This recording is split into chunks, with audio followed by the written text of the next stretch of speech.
اپنی نوعیت کی حیرت انگیز سرگزشت، دنیائے حیرت کی ایک عجیب وادی جس میں ہر وقت سیاہ طوفانوں کے جھکڑ چلتے تھے۔ اس میں موجود پہاڑوں میں چھپے ایک خزانے کی کھوج لگانے کے لیے انہوں نے اپنی جان داؤ پر لگا دی۔ کیا وہ لالچ میں اندھے ہو گئے تھے؟ کہانی black thunder. Amazon rain forest کے نزدیک فرینچ گویانا جزیرے میں واقع ایک پراسرار وادی جسے بلیک تھنڈر کے نام سے جانا جاتا تھا، اپنی تمام تر پراسراریت کی وجہ سے وہ بڑی اہمیت کی حامل رہی تھی۔ اس وادی کے متعلق بے شمار عجیب و غریب اور ناقابل یقین باتیں بہت سے ملکوں میں گردش کرتی تھیں کہ اس وادی میں کالے طوفانوں کا راج تھا۔ اس میں ہر وقت کالے جھکڑ چلتے رہتے تھے جن کا شور اس قدر ہوتا کہ جیسے بے شمار بدروحیں مل کر چلا رہی ہوں۔ ان طوفانوں میں بہت سی عجیب و غریب شکلوں پر مشتمل چہرے گردش کرتے صاف دکھائی دیتے تھے۔ وہ جھکڑ اس قدر شدید ہوتے تھے کہ ان کی لپیٹ میں اگر کوئی چھوٹا موٹا پہاڑ بھی آ جاتا تو وہ بھی روئی کے گالوں کی مانند چکرانے لگتا۔ اس کو اس شخص کی خوش قسمتی ہی کہہ سکتے ہیں کہ ایک عرصہ اس وادی میں گزارنے کے باوجود بھی وہ زندہ حالت میں رہتی دنیا میں لوٹ آیا تھا، اور یہ جو تھوڑی بہت معلومات مل سکی تھی وہ بھی اسی شخص کی بدولت ہی لوگوں کی زبانوں تک رسائی حاصل کر پائی تھی، ورنہ زیادہ تر کیا سرائیاں ہی سننے میں آتی تھیں۔ مزید ان میں صداقت کتنی تھی اس کے متعلق کوئی حتمی معلومات شاید کسی کے پاس بھی نہ تھی، مگر سنی سنائی باتوں سے اس بات کا بخوبی اندازہ ہوتا تھا کہ اس پراسرار وادی میں جانے والوں کا ابھی تک کوئی سراغ نہیں مل سکا تھا۔ اب سوال تو یہ تھا کہ اس پراسرار وادی میں وہ لوگ آخر لینے کیا گئے تھے، جبکہ بہت سے لوگ اس کی پراسراریت کے متعلق زیادہ نہیں تو کم از کم تھوڑی بہت معلومات تو رکھتے ہی تھے۔ زندہ بچ کر آنے والے شخص نے یہ بھی بتا کر گویا اس دنیا پر احسان کیا تھا کہ اس وادی میں موجود شمال کی جانب ایک چھوٹا سا پہاڑی سلسلہ ہے جسے کالی پہاڑیوں کا نام دیا گیا تھا۔ ان پہاڑیوں کو دیکھ کر یوں لگتا جیسے کسی نے انہیں جلا کر کوئلہ بنا دیا ہو۔ اس کے بقول ان پہاڑیوں میں موجود ایک غار میں کسی بادشاہ نے اپنی حکومت کا تختہ الٹنے کے بعد، فرار ہونے کے بعد اپنا ایک بہت بڑا خزانہ چھپا دیا تھا، مگر شاید زندگی نے اس سے وفا نہ کی اور اس نے وہیں خزانے والے غار میں اپنی جان دے دی۔ اس کی لاش جو کہ بعد میں ایک ڈھانچے کی شکل میں اسی غار میں اس زندہ بچ جانے والے شخص نے خود اپنی آنکھوں سے دیکھی تھی۔ اس کے ساتھ ساتھ اس نے یہ بھی بتا دیا تھا کہ اسی غار میں اس نے خزانے کے کچھ بھاری صندوق بھی دیکھے تھے، مگر چونکہ اس وقت اسے صرف اپنی جان بچانے کی فکر تھی، اسی لیے وہ خزانہ اس کے لیے ایک بیکار بوجھ کے سوا کچھ بھی نہ تھا، اسی لیے اس نے خزانے کی طرف دیکھنا بھی گوارا نہ کیا۔ اب چونکہ وہ اپنی جان بچانے میں کامیاب ہو چکا تھا، اسی لیے واپس انسانی دنیا میں پہنچ کر اس نے وہاں کے تمام پراسرار واقعات کے ساتھ ساتھ خزانے کی موجودگی کے متعلق بہت سی باتیں پھیلا دی تھیں، جس کے جواب میں کچھ منچلوں نے اپنی قسمت آزمانے کی غرض سے اس پراسرار وادی کا رخ کر لیا تھا، اور نتیجے میں سفر کی صعوبتوں کے علاوہ اپنی جان کا نذرانہ بھی پیش کر دیا تھا۔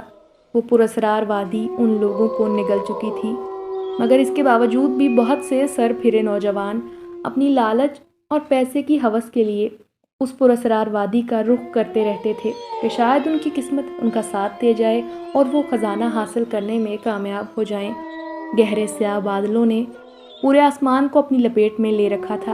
ایک نظر میں یوں لگتا تھا جیسے کسی نے بہت بڑا سیاہ شامیانہ آسمان کے نیچے نصب کر دیا ہو، جس کی وجہ سے یوں محسوس ہوتا تھا جیسے سورج گرہن لگ گیا ہو۔ شام کے 4 بج رہے تھے، مگر اس کے باوجود یوں لگتا جیسے رات کے 11 بجے کا وقت ہو۔ اندھیرا اس قدر گہرا ہو گیا تھا کہ چند فٹ کا فاصلہ بھی بڑی مشکل سے دکھائی دیتا تھا۔ حیرت کی بات یہ تھی کہ زمین کا رنگ بھی گہرا سیاہ تھا، یوں لگتا تھا جیسے کسی شرارتی بچے نے سیاہی کی پوری دوات ایک سفید کاغذ پر انڈیل دی ہو، جس کی وجہ سے اس کا سفید پن سیاہ رنگ میں بدل گیا ہو۔ زمین پر پھیلی جنگلی جھاڑیوں کی بہتات تھی، ایک بھیانک قسم کی ویرانی اور نحوست پھیلی ہوئی تھی۔ خاموشی اس قدر تھی کہ اگر زمین پر کوئی سوئی بھی گرتی تو شاید اس کی آواز بھی گرانے والا بخوبی سن لیتا۔ یہ ایک حقیقت ہے کہ خاموشی بھی ایک اچھے بھلے انسان کو بے سکون کر دیتی ہے۔ بادلوں کے ٹھہراؤ سے یوں لگتا تھا جیسے صبح تک شاید وہ ٹلنے کا نام نہیں لیں گے۔ یہ بہت خوفناک اور پراسرار وادی تھی۔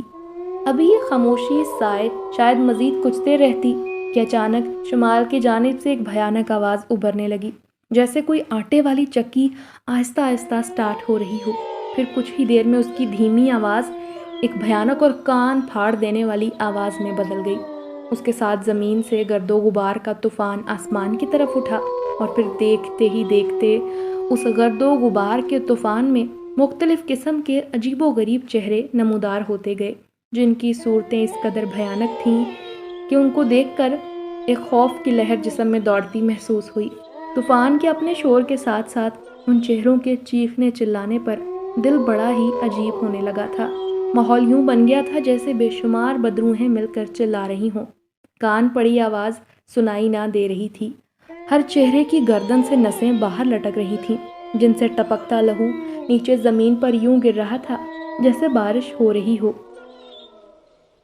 کچھ چہرے گردش کی وجہ سے آپس میں ٹکراتے اور ایک دھماکے سے پھٹ کر نیچے زمین پر گر جاتے، مگر پھر دوسرے لمحے ان کی جگہ کچھ نئے چہرے نمودار ہو جاتے۔ یہ عمل مسلسل چل رہا تھا۔ یوں لگتا تھا جیسے یہی طوفان وہ منحوس چہرے بنانے کا کردار ادا کر رہا ہے۔ یہ منظر اگر کوئی بہادر شخص بھی دیکھ لیتا تو شاید اب تک اس کا جسم ایک بے جان لاش کی طرح نیچے زمین پر گر چکا ہوتا۔ کسی خوفناک واقعے کو قلم بند کرنا بہت آسان ہوتا ہے، مگر اسی واقعے کو اپنی جاگتی آنکھوں سے دیکھنا بہت حوصلے اور ہمت کا کام ہے۔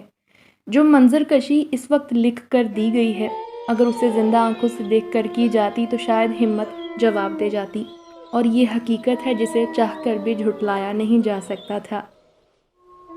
بولویا جزیرے کے نزدیک ایک چھوٹا سا بہت خوبصورت شہر آباد تھا جسے شبد کوش کے نام سے پکارا جاتا تھا۔